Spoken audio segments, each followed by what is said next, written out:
For the first 23 years of medical practice, I was really just your typical physician.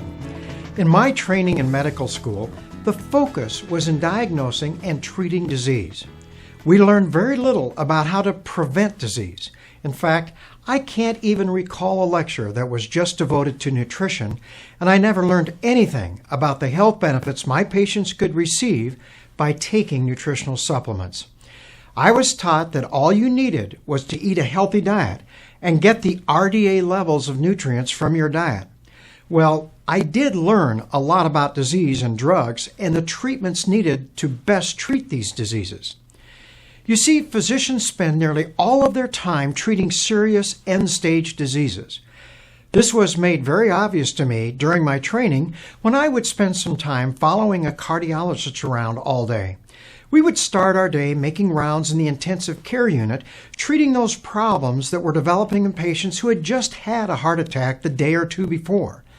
During our round, it was not unusual to be called back to the ER because a patient had come in with an acute heart attack and was having a cardiac arrest.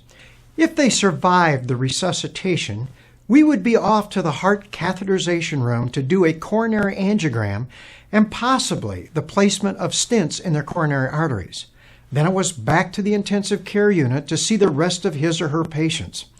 Next, we would go to the office to see those patients who had had their heart attack the week or two before, only to return to the hospital for evening rounds.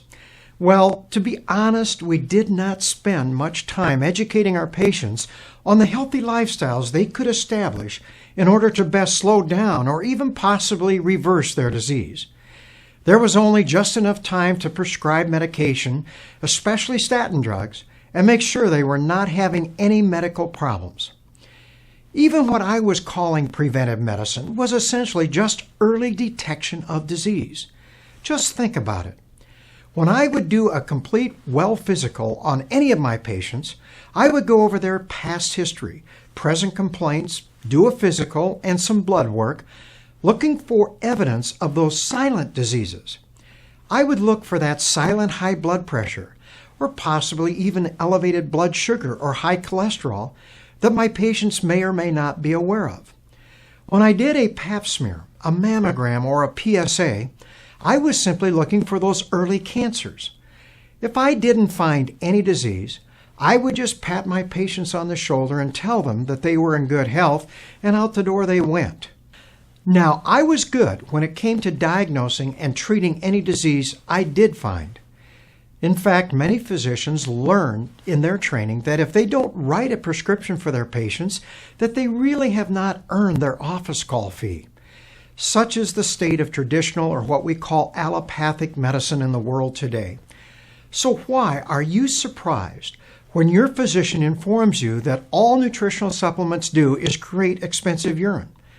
After all, this is how we have been trained.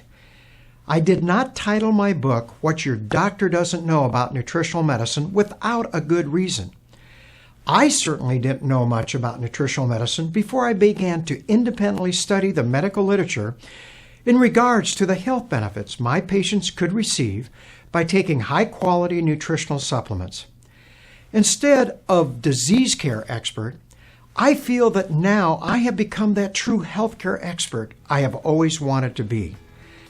My goal now is to teach my patients about how they can become more proactive in protecting their health, rather than simply waiting to treat them after they have lost their health.